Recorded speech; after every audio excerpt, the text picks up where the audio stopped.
Hi, I'm Rick Miller, and I'm the author of Be Chief. It's a choice, not a title.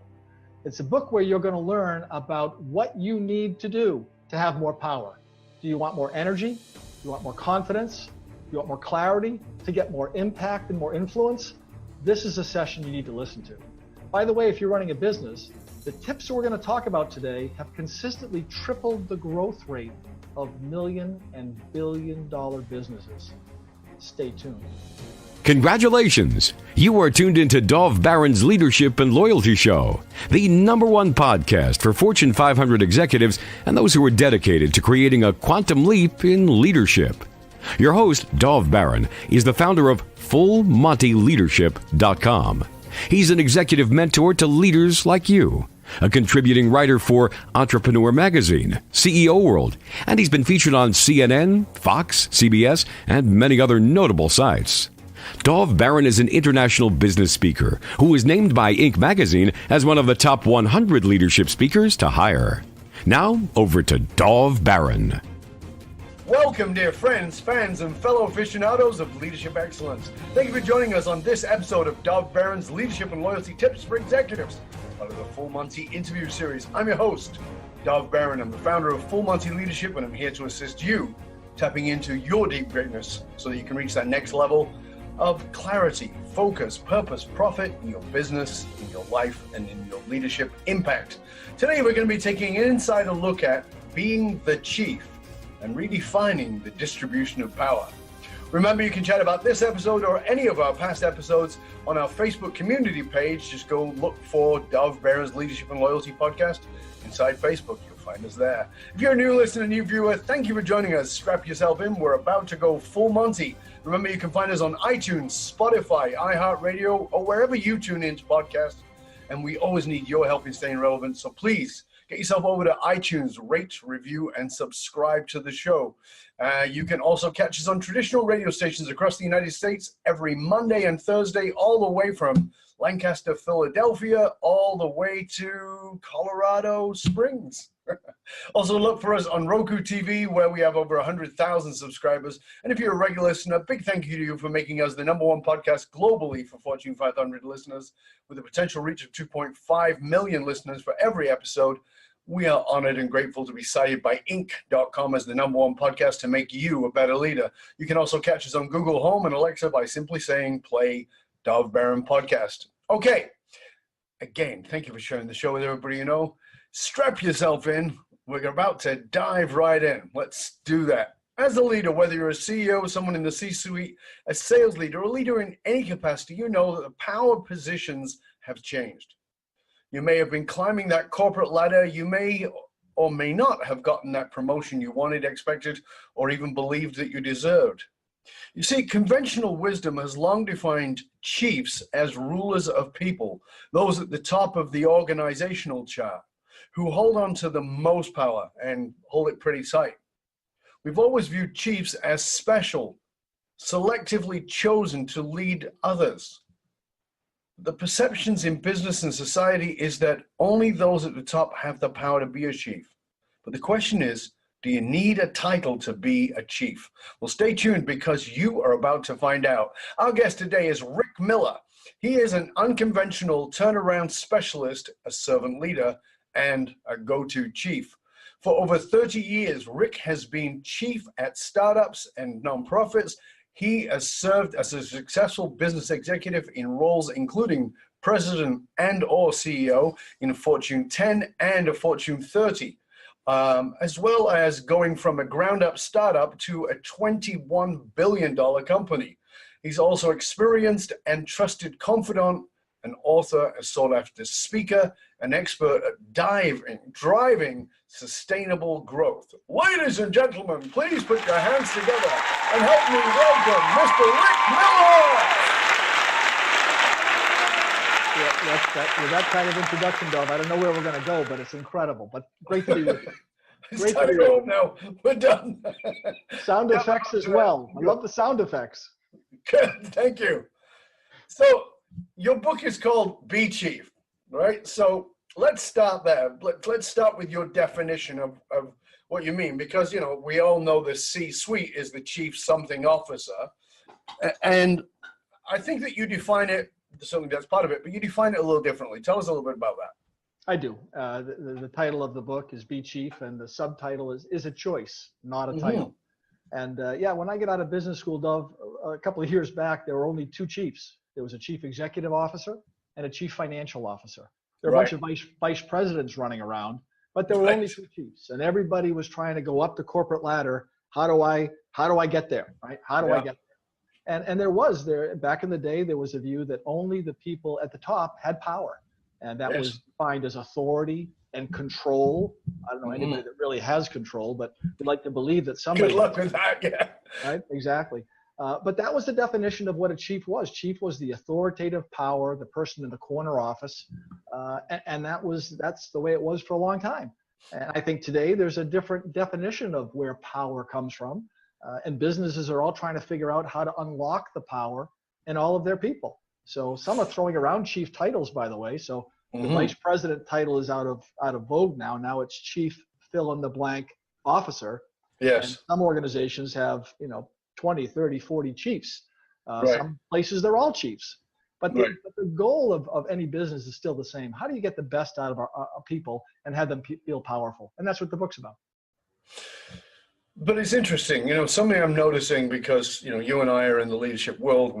We're constantly around those kinds of people. And I don't know about you, but for me, as that kind of person, I'm constantly looking at leadership and how it's done and how people are doing it.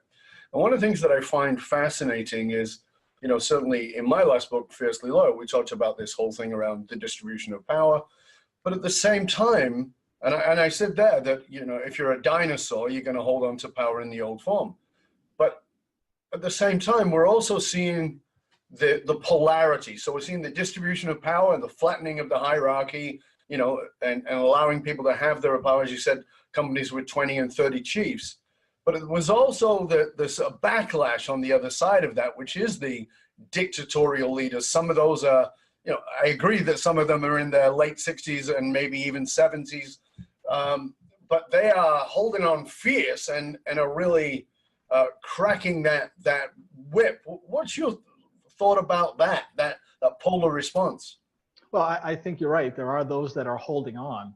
The challenge is, are they retaining the best people at all levels? So again, if they've got something, they've got a patent, they've got a differential advantage in the market that allows them to succeed in spite of that dictatorial kind of power, then nothing lasts forever. And that you work with a lot of businesses and a lot of different sizes.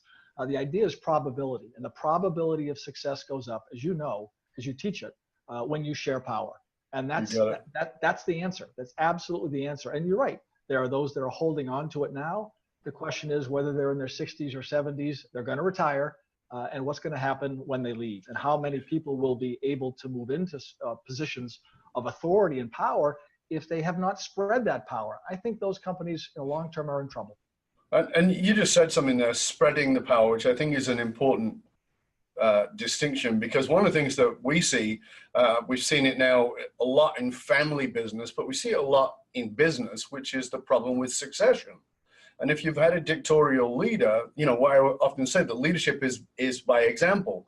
So if you've been a dictatorial leader, that's what you've taught that leadership is. And so now there's this conflict, because if you've got a millennial who is now already 38 years old, at the upper end, coming in, been modeled this dictatorial leadership, and at the same time feeling like I don't want that can often become a bit of a pull. And as you said, many of them will just say, you know what, I know it's a family business, but I'm going to go do something else. I'm going to pull away. So I think the potential for loss is enormous. I agree. I think succession is a huge issue, and family businesses obviously are unique in that bloodline determines what's going to happen many times. But in the normal business, whether it's small or medium, large, a non-family business, succession is an issue. But in the market right now, Dov, that the real issue is speed. So the issue in any size organization, speed is the issue these days. You have to have good ideas, but a good idea, today is worth so much more than that same good idea a week, a month, or 6 months from now. It's about speed. So the opportunity to harness the good ideas of the people on the front line. And we talk these days about self-directed teams and being agile. Back in the day, we used to use term decentralization. Now that's a longer Right. term. Agile is only 2 syllables. Decentralization is a lot bigger term, but it says the same thing. Sure. Successful companies back in the day decentralized decision making. Now we call it different terms for it today, but it had to do with putting the decision making ability in the hands of people who had the most knowledge, and not giving them an ability to maybe make $1 billion purchase to acquire another company. I got it. But within a particular scope, let people who had the best information make those decisions quickly to benefit customers and benefit share owners. And that's something that is becoming more and more the norm. Granted, family businesses may be off to the side, but speed is still the issue. Yeah, Bill, I think you're right, though. I mean, it doesn't matter whether you are family business or anything else. That agility, that speed is very, I mean, it's vital. It's not even very important. It's vital. But one of the things about this book, I want to talk about this book in a couple of ways as we get into it here. But one of the things about the book that I want everybody to know is the profits from the book not going into the Rick Miller holiday account. Tell us about that. And is your wife upset? Well, I would tell you, when I started this journey now 10 years ago to start this book, and it only took me 10 years for multiple iterations to get it out, I knew there was going to be a charity partner along the way that would benefit. But I did make the decision prior to it being published in September that all author proceeds, 100%, not net of expenses, and wow, penny comes in, it's going to help kids with special needs. And there's a reason for that, Dov, and I was able to do a TED talk on this a little while back, where I talked about one of the biggest chiefs, one of the most powerful leaders that I ever met in my life, was a little 6-year-old girl who had cerebral palsy. Oh, and I worked with her in a 100-degree heated pool with a physical therapist, and learned. I call her Melissa. We have to protect her name, but I call her Melissa. Sure.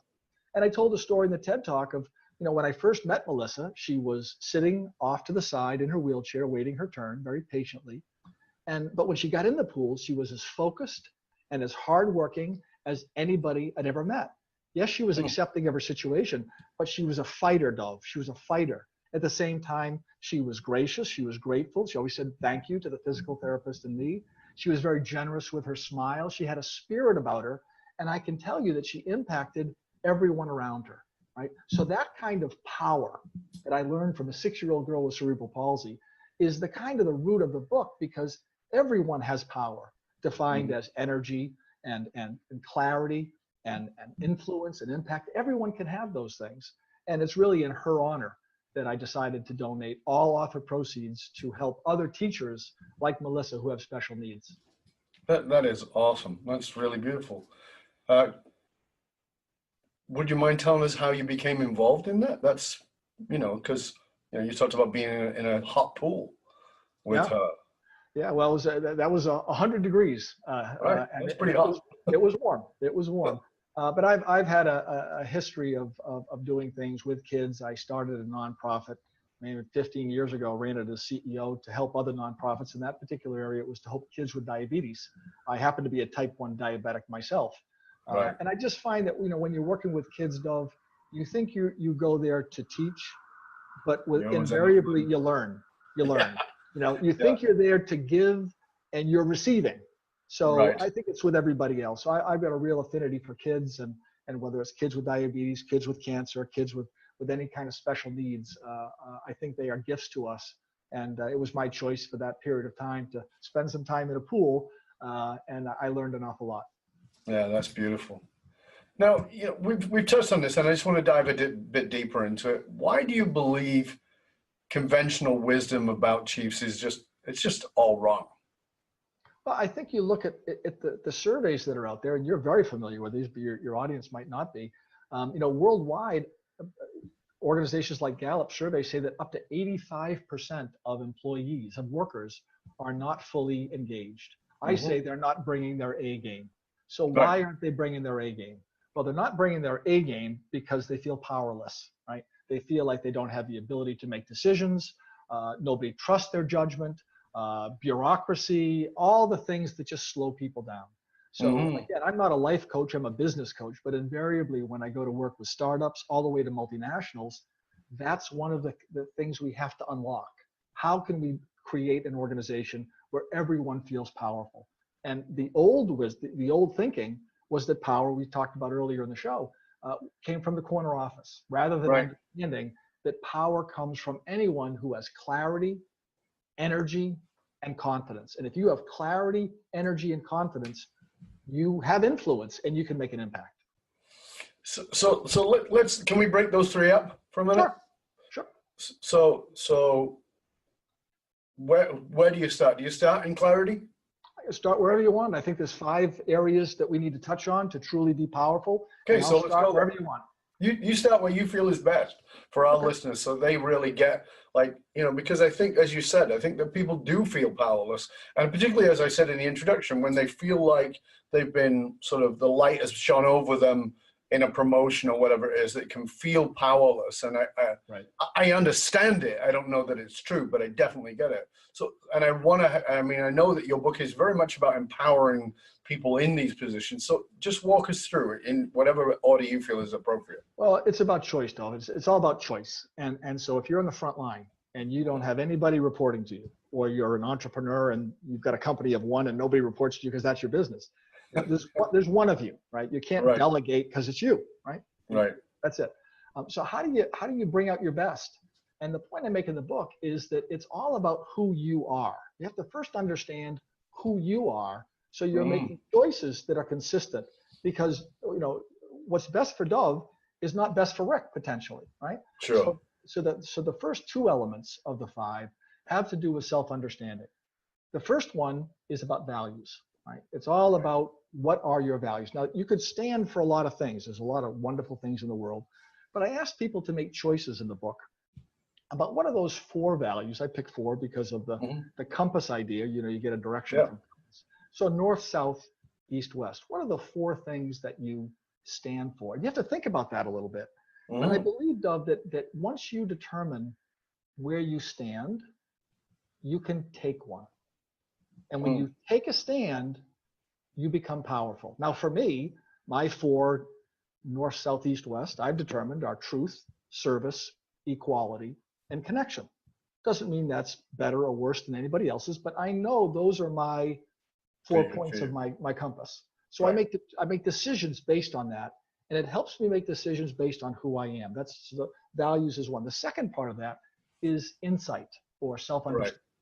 How do you build better self-understanding, right? You have so many voices all around you, a well-intentioned spouse, other relatives, kids. And by the way, the media is wonderful at constantly chirping at you what you should be thinking, what you should be doing. How do you develop that voice, your own voice, so that in a pinch, you listen to your own voice rather than all the stuff chirping at you? Rather than the noise. There are 5 ways to do that. I think as we learn to be more present, more accepting, more generous, more grateful, and determined that we have to find some time to be still amongst all the stuff going around us, all 5 of those practices can help us develop a better understanding of ourselves and our own voice. So it starts with, if being a chief is connecting what you do to who you are, it starts with, who am I? And I'm different than you are. You're different than all your audience members. But it starts there with values and insight. So once we have that, you can work with the other 3, right? The other 3 have everything to do with discipline, right? So discipline doesn't guarantee things, but increases the probability of things happening, right? You can't control anything, but with a little bit more discipline, you can increase the probability of success, right? It has everything to do with clarity. Influence comes from supporting other people, right? You want more influence? Support other people. Support more people, yeah. That's the key. That's the key. And if you really want to have an impact, the 5th element is creativity, right? So when you are truly creative, when you're aligning how you create, now when I say creativity, I'm not talking about innovation. I'm talking about the ability to manifest the future. So there's 2 types of creativity I talk about in the book. One is internal creativity, how I think and how I feel. And then there's the external creativity about how I speak, how I write, and how I act. And so if I'm trying to have an impact in the world, once I understand who I am, right, supporting other people and with discipline, when I am fully creative and I'm lining up those 5 creative choices, and I'm lining up how I feel, I think, I speak, I write, and act, then, Dov, I am truly powerful. And it's got nothing to do with my title. No, exactly. Choices that I'm making that are consistent with me understanding who I am. So those are the 5. Insight, values, who am I? And then what do I do with it with discipline? What do I do with it with supporting other people and with true creativity? Yeah, that's it. That's great. And I know you outlined that very well in the book. And one of the pieces I want to come back to, there's 2 pieces actually I really want to sort of hone in them for a minute. And one of those is, the insight into self. And I think that one of the things, because that's the work that I do, one of the things that I see so often is that leaders don't take that seriously. They see that as soft skills, woo-woo, or whatever term they want to use for it. And what we don't realize is, coming back to what you just said about impact, is, again, leadership is by example. And so if you don't know you, and by the way, as you listen to this, as you watch us, saying, well, I know myself, that's what everybody says. That doesn't mean you know a damn thing. So you really got to get to know you. And you got to know, one of the things, like a simple recommendation I give to anybody, even before I start working on them, is I say, just for 1 week, I want you to track what pisses you off. Like, just track what irritates you. Whether it's people on the road, the way they drive, whether it's somebody, the way they walk in a mall. Like, what is it that irritates you? And then ask, once you've got a list of all the things that irritate you, little or large, then ask yourself, what is it about me? Just ask that simple question, because that'll give you such self-awareness. And people go, really? Yeah, honestly. Because I remember I would walk through malls. I don't go to malls anymore, but back in the day of malls, I would walk through malls and I wanted to kick people. I could feel the urge in me to kick people who would walk in front of me and then stop. Like, what are you doing? Or they would meander. And I went, okay, so this is now driving me crazy. So this is me. What is this? And what it was like, well, I'm really irritated by these people, don't know where they're going. They're unfocused. They're all over the show. And I went, ooh, I wonder where I'm like that. And I was like, okay, I am clearly all over the place. Haven't decided. In the mall, I know exactly where I'm going. But in my life, I have to look at that. In my business, I have to look at that. And so it was like that moment of that self-awareness. And the reason I want to bring that up first is because something that Rick said there that's so important for you to get is when we do values work with people, and I'm sure you know this better than anybody, Rick, you do values work with people, people pull values out of a hat like they're pulling rabbits out of a hat at a magician's conference. Oh, well, this should be the right one. This is no. If you don't know you don't know your values. You're just going to say the shit you think is correct because the other guy said it. Rick Miller said it. So that must be the right. No, because as you said, Rick, I'm different than you. You're different than me, and everybody's got their own. And without that self-knowledge, without that self-inquiry, the values we have are not going to stick. And it's really interesting because I love this. One of the titles of your chapters was Values and Fish Sticks. So tell us a little bit about that, why you chose that. That was one of the early lessons. I grew up relatively lower middle class. I wouldn't say we were dirt poor, but Dad did not make a lot of money working in the personnel area, and maybe bad luck, but he was fired a couple times, and we went periods of time without much money. And unfortunately, my mom was hospitalized most of my time growing up. So it was a single dad doing his best to raise 3 boys. And we knew when things were tough. Dad didn't talk a lot about money, but we knew, the 3 boys knew things were tough when on not consecutive nights, but for weeks, we would be fed one dinner, inexpensive breaded fish sticks, which if you haven't had a fish stick before, think about the smallest amount of fish you could possibly consider and just load it with bread and then douse it with ketchup and maybe you could get it down. But it took very little time to prepare. Dad just thought that was dinner. So the boys knew when things were tough, we were eating fish sticks. So fast forward to my undergraduate experience at Bentley University in Massachusetts. And I wanted to be a big deal in business, right? I went to business school because we didn't make a lot of money and I wanted to make some money. I didn't want to go for personnel, so I figured we'd try something else, maybe get one of those chief titles someday, right? Right. And so I'm in my first marketing class, and a sales professional came in who was an adjunct professor, and he said to my accounting peers, I went primarily to an accounting school, and said, the best thing you guys can do to be a big deal in business is to go on commission. He said, most of you will graduate and you'll go behind a desk and you'll become an auditor, an accountant. He said, that's not a bad thing, but you'll never be in charge. This was his view. Okay, he's a sales professional. Sure. If you really want to know about business, it's about customers and competition. So many of you won't do it. He was challenging us. But if you really want to be a big deal in business, he said, you'll go on sales and you'll go on commission-based sales, so that if you don't sell, you won't get paid. That will be a motivator. And I sat there in class thinking to myself, wait a minute, I want to be a big deal in business, but if I don't sell, I could force myself to eat fish sticks. Oh my goodness, what am I going to do? The trauma of fish sticks. I couldn't get my ass. I wanted a set paycheck because I never had one growing up, but I had to face the fear. And so, the values was all about, the values that my dad taught me were all about taking care of people, but trusting that if you did your work, that you would have some help along the way. So I trusted those values, and I went for the job in sales, and let's just say it worked out okay. But the point about it is, we have to, being a chief means you put yourself in a position where you test the values. You test your values and you face fear, right? You face fear. Everyone is uncomfortable, right? Everyone is uncomfortable. Everybody, everybody's got great values until they're pushed against the wall. Right. Well, I guess it was a famous boxer who said strategy is great till you get hit in the mouth. Exactly. Right? Once you get punched in the face, everything goes out of the window. Right. And as a leader, as a chief in business, you're going to get punched in the face a lot.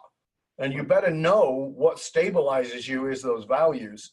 And again, you're not going to get to those unless you know yourself and you do the self-inquiry to really get there. Right. And there's 2 points about the values I think that we should make. Number one is, you're going to get hit in the mouth. Got that 100%.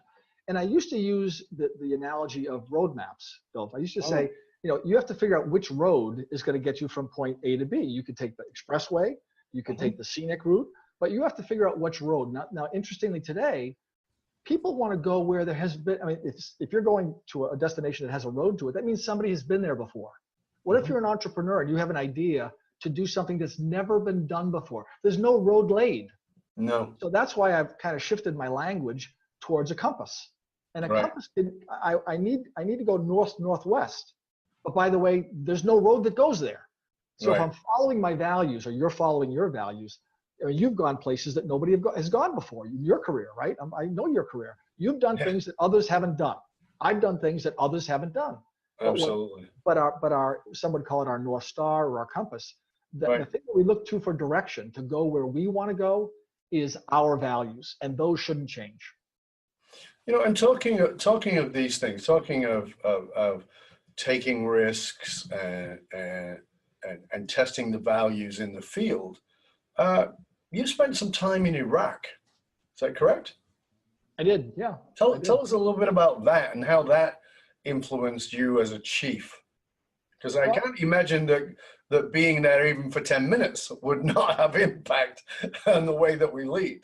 No, it had an impact. The reason I was there is at the time I was president of a government unit that was responsible for building out the wireless technology that formed the backbone of the public safety network that was in place that allowed people to hold up their purple thumbs in 2005 and vote for the first time in the country's history. The wireless network, the public safety network, was the backbone of how people got to vote for the first time in 2005. I was in Iraq to work with not only my customer, which was the US DOD, but the Iraq Minister of the Interior, who was my customer as well, because all the infrastructure that we put in place was going to be transitioned from the US to the Iraqis post the war. So I was there to do that. What was very clear to me, and the story I tell in the book, was that when I arrived at Baghdad airport, while I had the chief title, there was a group of security detail charged with getting me, which was at the time the most dangerous road in the world, from the airport to the green zone, where there was explosions every day and people were losing their lives. It was very clear to me that the chief title that I had meant absolutely nothing. And the good news was every member of my security detail viewed themselves to be chief, viewed themselves to have the power to make real-time decisions. And I just went along for the ride, said, guys, forget everything aside. I'll do whatever you tell me, whenever you tell me, and as quickly as you tell me. Because in that case, it was a clear example that the people who knew best were the people who were in Iraq for a reason, which is to provide security to me. And it was a learning experience as we were successful in our mission. But it was a clear indicator as well that titles don't matter much. Yeah, and I remember reading that and thinking that was a really powerful.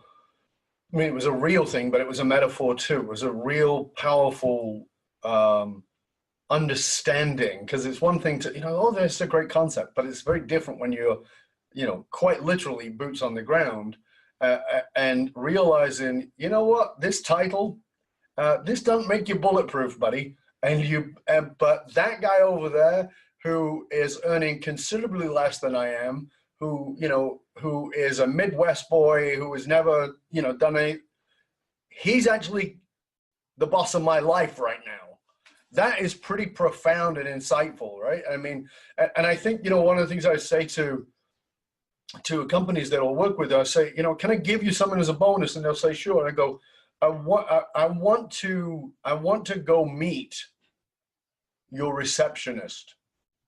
And they go, what do you mean? I said, I want to meet your receptionist. I'm going to meet your receptionist on the phone first. I'm going to meet them in person before I ever come in. Before you ever know I'm there, is that okay? And they go, yeah. And I go, because I want to find out if your CRO, which is what I talked about in my book, your chief relationship officer is actually doing the job, because your life depends on that.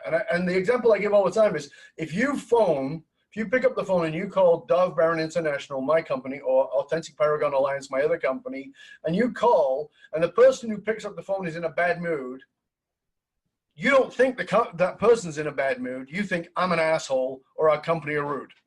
Right? You don't think about it as a person. Exactly right. And that guy, in charge of your security, standing there with his rifle or whatever it is way more important than you. In that moment, you get it. Right? And I just thought it was a great example. I really loved that, that landing there and seeing that guy in his Rambo outfit.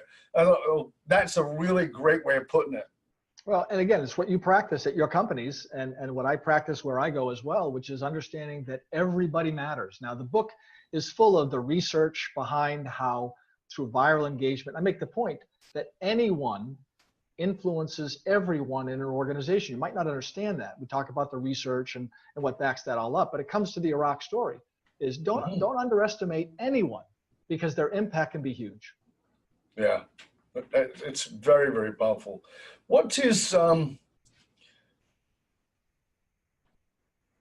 feel like we've touched on it, but maybe I think you've got places we can dive a little deeper, which is how can our listeners, our viewers, become more powerful in themselves in what it is they do? If you were sort of saying, this is what you need to do to become more powerful, to own your power, I guess would be a better way of saying it.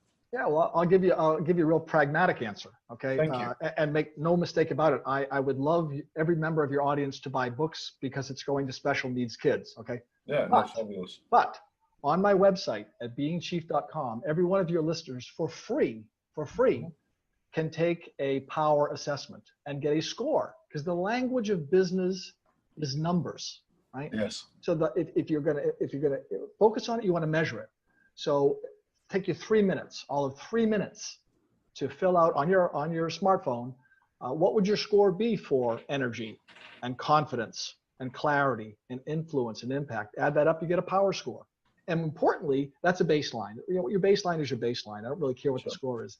The issue is you'll be made aware of choices that you're making, either consciously or unconsciously, because you haven't thought about it, like we talked about our values. You'll be aware of the choices that you're making that either add to or detract from your power.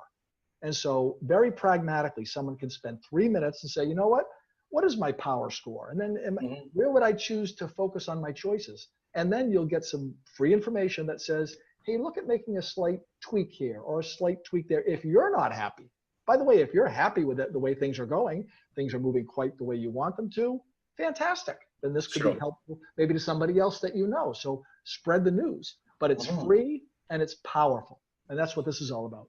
And by the way, listener, viewer, I just want you to know that I have done it. It is just as quick as Rick says. I mean, you can contemplate it and take a little bit longer, but 3 to 5 minutes, you're done. But the only thing I would say to you is self-knowledge, which means be honest with yourself. Don't put down the right answer, put down the truth. And because guess what? It's for you. It's for you. It's not for anybody else, and nobody's looking over your shoulder. Just do it for yourself. Be really honest and put it in. And if you're an A type, you might be upset that you didn't get the top score, but it will give you the revelation about maybe what you need to look at. I didn't get 100. I was very upset about that. But it was like, okay, this is good. I mean, because you've got to be really honest. I think it's a very simple way to evaluate yourself. Like you said, it's the numbers are there. You can look at it, and it's very simple. Well, as you work with many organizations, the key when you're an outsider with the experience you have, with some of the experience I have, the key is to ask the right questions. You can't walk in and advise anybody. They're going to know their business. They're going to know their situation better than you. But your gifts, my gifts are much the same in that we try to ask the right questions. Absolutely. And that might allow someone to go into, I hadn't thought about that maybe in a while, because many times I view my role as reminding people of things they know, but perhaps have forgotten. Or can find a different way to integrate, because there's so much information out there. There's so much, and that's why I work so hard to try and provide something that was simple. There's an endless supply of leadership information out there, just endless. You're drowning. I think, and I've read your book, and I know mine. What you and I have tried to do is to focus not on the supply side, but how can people apply it? There's a difference. People who are suppliers and people who can help you apply it. And I think there's a much shorter list of places to go that can help you in a simple way apply even broadly understood ideas to make a difference with your business. And that's what I think you and I both do. Yeah, and I think you do that very well in the book, and I think it's an important piece for us all to get. And I think that people often get to a place of going, well, I don't know what to apply, meaning, as you said, because they're swimming in this ocean of information. We used to say content is king, and now I say content is the thing you're drowning in. You don't need, content is not king. Application is king. That's what real is. As well as the simple, like, where do I start? I've got a section of the book. Where do I start? All this stuff is great, but okay, now I do want, what is the A, B, C of how to get started? Yes. We talk about that in the book. And by the way, we have case studies that go from startup to multinational, right? And everything in between. So some of these things just flat work, and you don't have to make it, a big, thing. Just simplify it, focus on what works, measure it, and stay persistent and disciplined, and you'll make progress. And one of the things that you and I talk about is about teams and about leading teams and how to make teams work and bond teams and all those kinds of things. And I really want to put it to you in the context of what you wrote. What choices can we as leaders, as chiefs, make to build more powerful teams, to have those teams really own that power? Because one of the things I just want to address an illusion that I say with leaders, and the illusion is, but this probably better than most. Back in the 90s, we had this idea of the open door policy, and I say to leaders all the time, you can take the door off the frickin' frame. It doesn't mean anybody's coming through. There's a barrier there. And, so you better get outside of that door, because you can take it off. It won't make any difference. People are not coming in because of that hierarchy of power. Right. So what can we do to build more powerful teams? Well, so again, power is absolutely a choice for people who are on the front lines. But now you're asking, okay, I'm above the front line. I may have a sales team. I may have a branch. I may have a division. I may have a whole company, right? I've got choices that I can make that somebody on the front line maybe can't make. What can I do to increase the probability that they will step up to bring their A game? And it's a great question. And frankly, I think there's a bunch of stuff we can do. And it starts honestly with selection, right? So when you have an opportunity to add to the team, right? And Jim Collins wrote a great book, Good to Great, and his number one rule is it's who first, what second, right? Yeah. Jim's right? Absolutely. Taking a look at when you have an opportunity to add to the team, really, really important. Really, really important. Now, when I walk in as a turnaround individual, more often than not, I'm brought in to assess. I'm generally brought in when things are going pretty badly. That's when I get called. Things are on the downturn. That's when I get called. And one of the things I'd offer your listeners has been really, really helpful to me is a simple tool I use called the GO test. Really simple. Go? The GO test. Yep. And in employing the GO test, I take a look at a group of people that I'm now working with, and I see they fall into one of three buckets. They're either go-goes, go-buts, or no-goes. So what do you do with those three? The go-goes are 15 to 20% of your people who are leading the organization. You don't have to give them a lot of instruction. If you want to set a slightly new direction, they're off to the races, right? Normally what you have to figure out with those people, the question you ask them is, what obstacles can I remove for you, right? You know what you're doing. You're close to the customer. You understand what's going on, or you're great at your process that you're responsible for. Whatever it is, manufacturing, operations, whatever. How can I remove obstacles so you can do what you've always wanted to do and do it faster? That's the go-goes. Let's go to the other end of the spectrum, the no-goes.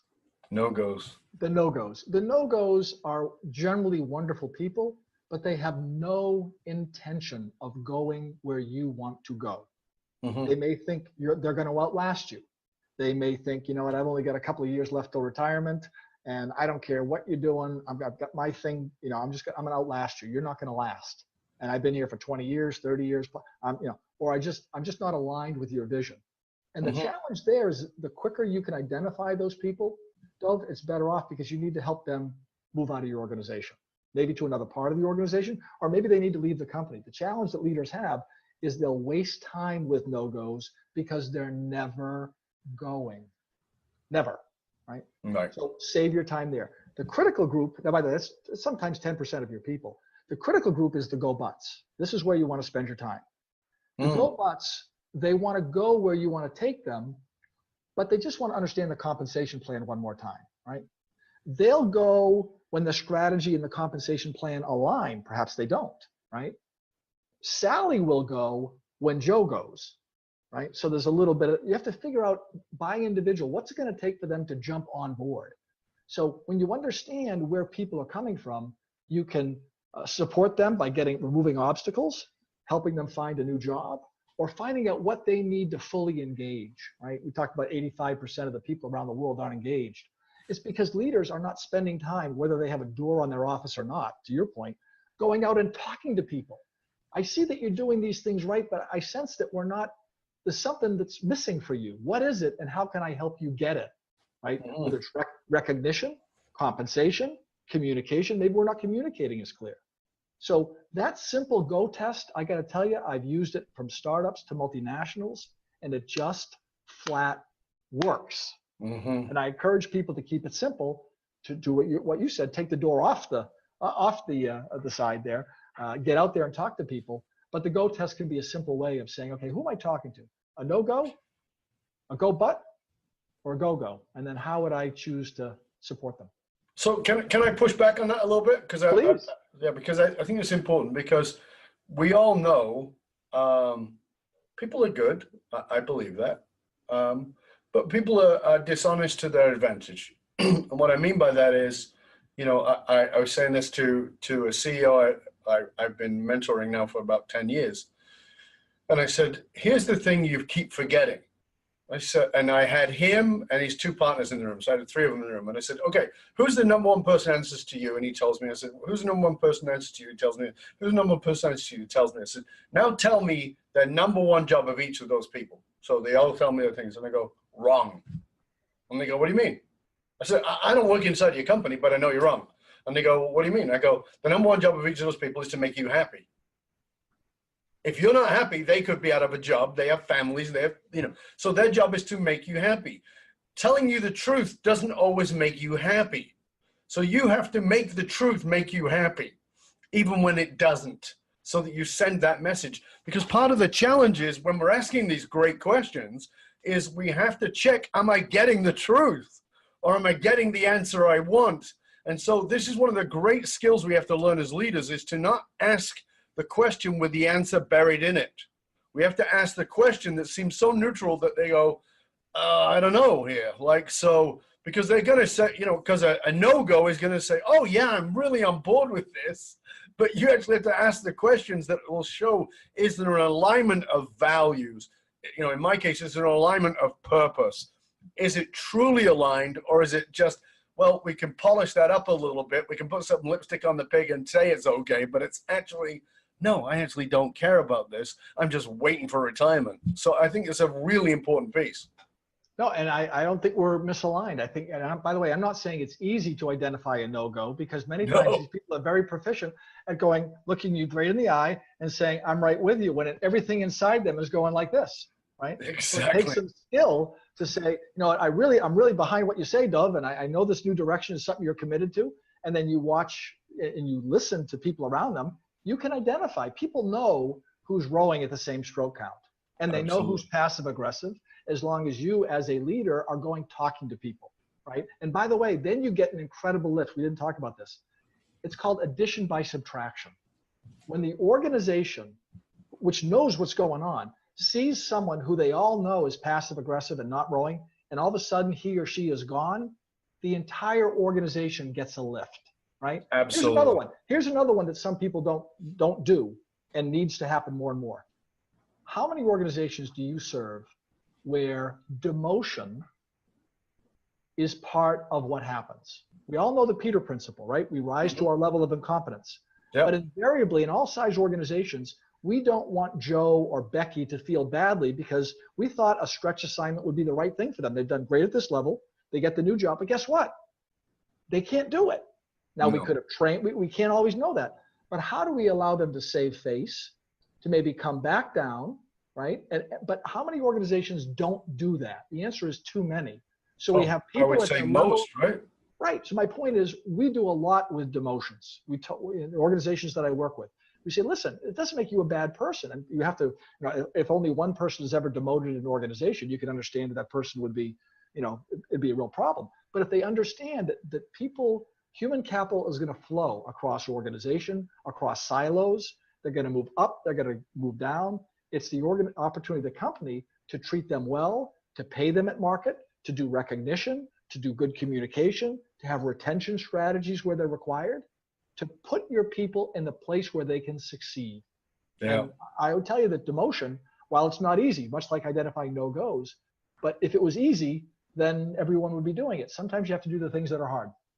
But you just said something there that I think is really important, because if we look at the morale of an organization, which people I'm blown away by how little value often a leader will put on that. But if you look at the value of the morale, and then we go, okay, so you got Charlie, who was really good as a salesperson, and you made Charlie the sales manager, and he sucks. He sucks. And every day Charlie goes home feeling demoralized and beat up because he just can't get it. And you go, okay, so we gave him the right training. We did all the things to coach him and help Charlie to be a great sales manager. But this is not his thing. You're killing his morale and giving him, you know, like you said, setting him up for success. Like, Charlie, you know what? We realize that was our fault. It's not that you're bad as a sales manager. It's that you shone as a sales leader, you know, in sales. Let's put you back in that position and give you the opportunity to grow that out the yin yang, rather than trying to put you into a place you don't fit, round peg, square hole. And now Charlie's like, yeah, I feel good about that. It's not a demotion. It's put into a position of where I'm supporting you being as successful as you can. And I think that you can leverage around people's egos with understanding that morale piece. Like, do you want to feel good every day when you go home? Yeah. Did you feel good when you were in sales? Yeah. Okay. Do you feel good as a sales manager? No. You know, and then of course, you know, asking the questions, did we give you everything you needed to succeed? No. Well, we want to now. Right. And there are other levers, right? So we take this individual and move back to sales. But guess what? Maybe we make a big deal recognition-wise because we're going to establish a new sales mentorship program.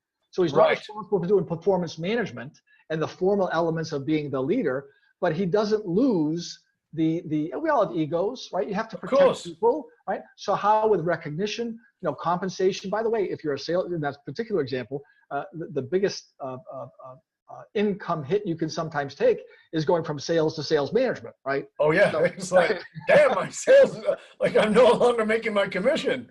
Right? I'm working 80 hours and I'm not making my commission. What's going on? Right. So all you want to have this individual is to save face, and the organization will understand if you do this consistently. Say, you know what, we didn't set him up to fail. He thought, and we thought, this was something that made sense. You're not going to promote him and he's going to go reluctantly say, no, I don't really want it. No, we're going to force you to take that promotion. He was part of that too.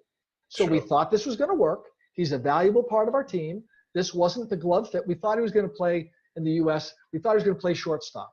No, he's not going to play shortstop. He's going to play third base, a slightly different position. But is he still a valuable member of our baseball team?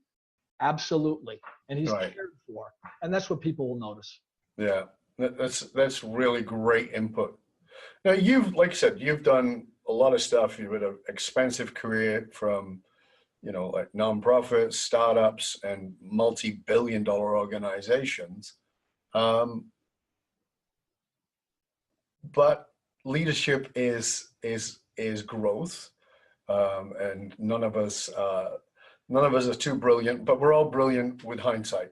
What was something that you did for a long time that really was not good, but you might have thought it was good at the time of doing it? Yeah, it's a great question. One of the things that my dad had limitless elements of, and he gave some of it to his oldest son, was patience. And I would tell you that if I look back, and patience is a virtue, so it's always degree, but I think I was a little too patient in certain areas. I think I was trusting that things would fall together. And I think as I got a little older, a little wiser, I said, there's something that I use now, the term healthy impatience, right? And people who are impatient, they just, I'm still patient. But I think on the spectrum, I've become a little bit more impatient, and I still want to be kind with people. But there's a point at which, speed matters in the market today. Yes. From a business. Speed matters, by the way, in your personal situation. You can wait and wait and wait, and you don't have to have everything tomorrow. But maybe you don't want to wait till next quarter to make a change, right? Maybe the change ought to be made in the next 2 weeks, right? So we talk about speed as an element, and yes, you need to do your homework. And maybe in the past, I would be looking for more data to support a decision. And now maybe instead of getting 90% of the data, I satisfy myself with 75% of the data and a gut call, because with experience, you can trust your gut a little bit better. Of course. But if I had it to do over again, Dov, honestly, I probably would have made some moves a little more quickly. And I think that healthy impatience is not a bad label for me. Yeah, I'm definitely in favor. I always say that I think that the Judeo-Christian idea of tolerance is a lovely idea, but it's actually it's psychologically unhealthy thing. I want to be intolerant of that which is unhealthy. I want to be intolerant of that which is destructive. I want to be intolerant of those kinds of things. I certainly know whether I need to have tolerance, but it's again that healthy intolerance of, you are really destroying morale. You gotta go. You're being a diva, and we've given you the opportunity to play on the team, and you want to still play diva. You gotta go. And I'm not going to be tolerant around those kinds of things. So it's very much on the same bent. And I love that. Thank you for that. No, and I will follow up with something pretty important too. And now I've seen so many people that I'm working with now, and it's all about fast and go, and So Daniel Kahneman wrote a wonderful book that I'd recommend everyone to take a look at, a Nobel laureate economist, called Thinking Fast and Slow. Yes. That have not had the opportunity to take a look at that one, I put that, it's right over my shoulder. I reference it regularly. And I've got a lot of clients who will say, you know what, yeah, but we got to go. And there are times to go quickly. But with certain elements, you've got to understand that, the whole discussion of heuristics and the human brain, we are human beings. We think we're logical when in fact science would say we're not. So we have to understand our own limitations. There is a time when it makes sense to slow down. Yes. Speed doesn't always make the right, it may make you feel good. It could be absolutely the wrong decision. So when you run large organizations, I have, or even when you run small ones, what you want to do is increase the probability of your success. So I just would add that to my my night table reading, and maybe think about how we make decisions, and maybe be better informed as we do. Well, again, further on to that vein a little bit is this, as I said, leadership is growth, it's development, it's changing. And as leaders, particularly conscious leaders, I think that the leaders I have met who are exceptional are leaders who are committed to their growth. As successful as you are, what's one thing that you're still working on in yourself? What's something that you sort of go, you know what, I need to be better with that, or I need to get clarity or better, deeper insight with this? Yeah, well, I mean, for me personally, it's just going deeper. You said exactly the right word, insight. I've been a meditator for maybe 8 years now, and I enjoy meditation. I find that trying to develop that voice is something that's constantly learning. I'm currently evaluating a 1-week silent retreat. So I'm playing around with the edges of how can I go deeper. Right. And I've got, like you, I've got a schedule that just is crazy. Sure. And I value the half hour, the 45 minutes. Sometimes I'll actually take an hour on a weekend and just do a solid 1 hour meditation, and the benefits are huge. But personally, I'm looking to push the envelope in yet another area and see what kind of benefits might come. Now I've got to look at my schedule like you and say, okay, when is there a week that'll actually make some sense? But I think that area of does my compass become more powerful if I develop a stronger sense of self? And fantastic. I think it does. The challenge Absolutely. Is finding the time. Yeah, and the truth of the matter is, and again, you know this better than almost anybody I can think of, is there never will be time. Right. I mean, there's never going to be time unless you make time. So, I mean, when I was first presented with the idea of having a podcast, I'm like, are you kidding me? I don't have time for that. 10 years later, here I am. That's right. But you're absolutely right. And by the way, I've done Vipassana for 5 days, for a week, and for 10 days. And the 10-day silent retreats are just amazing. I've done many of them over the years, and they're very powerful. And when you finish feeling like you're going insane, then you get to this wonderful clarity. But for a while, it's like, what's going on? Yeah, I love it. I've been pushing myself physically. You get the physical, emotional, spiritual that we're all on. So physically, I've gone through a phase where I've been working pretty hard physically recently and seen some benefits. So it's now time to push myself in another area. And I'm not sure if push and meditation goes in the same. Yeah, well, pushing the limits of exploration. Yeah, I think that's really good. So as we come towards the end of the show, sort of 3 last sort of quick fire questions. Number 1, what brings you joy, Rick? My family. My family brings me incredible joy. I've got just a wonderful family, and the more time I spend with them as we get to the holiday seasons, I tend to light up around this time of year. Not unique to me, but family, nothing more important. Beautiful. What's a guilty pleasure for Rick Miller? Well, I would tell you that as a type 1 diabetic, I normally stay away from sweets. Sure. But I'll tell you, every once in a while, if I get a really good dark chocolate, it's actually worth a little insulin. So I mean, that's keep it on hand, baby. That's where the exercise comes in. It's got to be balanced. Exactly. And as we come to the end of the show, one of the things I really like to do, I mean, obviously, we want to recommend that people go to bechief.com and do that way of measuring yourself. But what's one piece of practical advice outside of that you would like our listeners, our viewers, to go do, that they could really sort of take what it is you've been talking about today and put it in action in the preferably next 24 hours, but certainly next few working days? Well, I've got one I want to give you, but sure. I'm not sure that, and I'm not sure it's the next 24 hours, but I'll give it to you because it's had such a big impact on Okay, people. Beautiful. And the focus is on what I call the quiet chiefs. And in any organization, 50% of the people, plus or minus, are introverts. So I've seen so many organizations benefit from a little trick, and here's the trick. You want to pull your team together, and you want to get involved in some brainstorming. Everybody does it. We get people together, and we'll whiteboard some things, and we'll get the energy up. And with the best of intentions, by the way, it's the extrovert that normally sets up these sessions, with the best of intentions. Sure. So the little tip is this. The next time you want to have one of those sessions, before you have it, the night before, send an email out to all participants and share what your objectives are of the session, and encourage them to write emails to you, right, about their ideas about what you're going to brainstorm on the next day. I've done this, and I've seen such benefits, because the introverts, will love the fact that they will, some of them were up all night, by the way, last time I did this. Sure. Some of the best thinking that we ever could have gotten. They would never have raised their hand. They never would have, in a public audience, offered that. But I just want to remind our audience, for those people who have titles, and some do, some don't, create environments where the other 50% can bring their A game, right? And I focus on, I build on some of the great work. Susan Cain has written a wonderful book called Quiet, The Power of Introverts. But in any organization, 30, 40, 50% can be that way. And so the tricks of just creating environments where they can bring their best lifts everybody. So I'm not sure you can do that in the next 24 hours, but it's a tip that just brings results time and time again.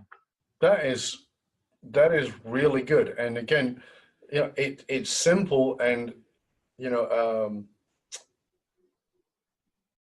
as a great author once said, it's the elusive obvious. It's one of those things that is like, yeah, of course we should think of that, but we don't. And you're right. I mean, you know, you get a bunch of A-type extroverts in the room, and the introvert who is brilliant never gets to say anything. So that is powerful. Thank you so much. That was awesome. Listen, I have loved having you on the show. This has been great. I hope you've enjoyed it too. I really appreciate everything you've shared.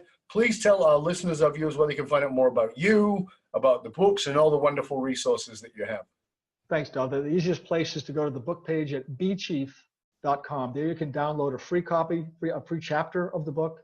You can learn about the nonprofit area, the wonderful kids that all the money's going to. You can see some of the broad set of endorsements that's there. You get a link to take the quiz. You can learn about what we're doing. It's bechief.com. You can link with me, begin a conversation. And by the way, remember, all money from the book is going to special needs kids. And again, if the book doesn't snap your bean, just take the quiz and be more powerful. Help more people. Yeah, that's fabulous. Well, again, thank you, Rick. It's been a real pleasure and a real honor. Thank you, sir. I hope you'll stay with us to the end. And I want to say to you, dear listener, as always, don't just listen to the show. Put it in action. You hear me say it every time. Information, well, that's worth the hole in the donut. Transformation comes from application.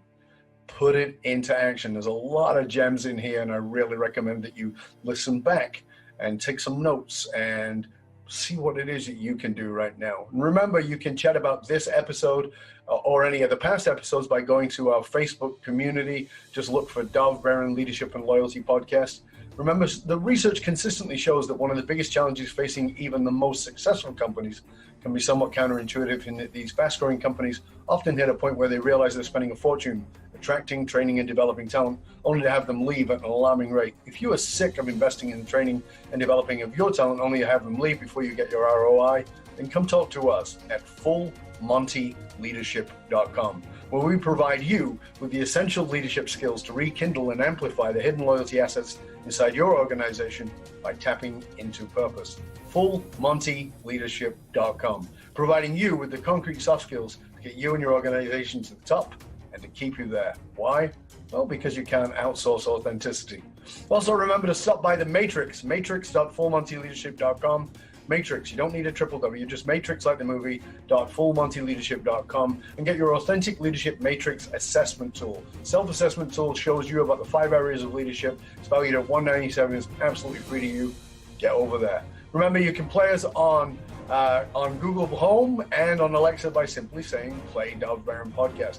Again, thank you for sharing the show with everybody you know. Until next time, stay curious, my friend. Stay curious about how you can be better from the position you're in, that you can still be a chief even if you don't have a title. I'm Dov Baron. I'm here to assist you tapping into your deep greatness to reach that next level of clarity, focus, purpose, and profit in your business, your life, and your leadership impact. And I am out.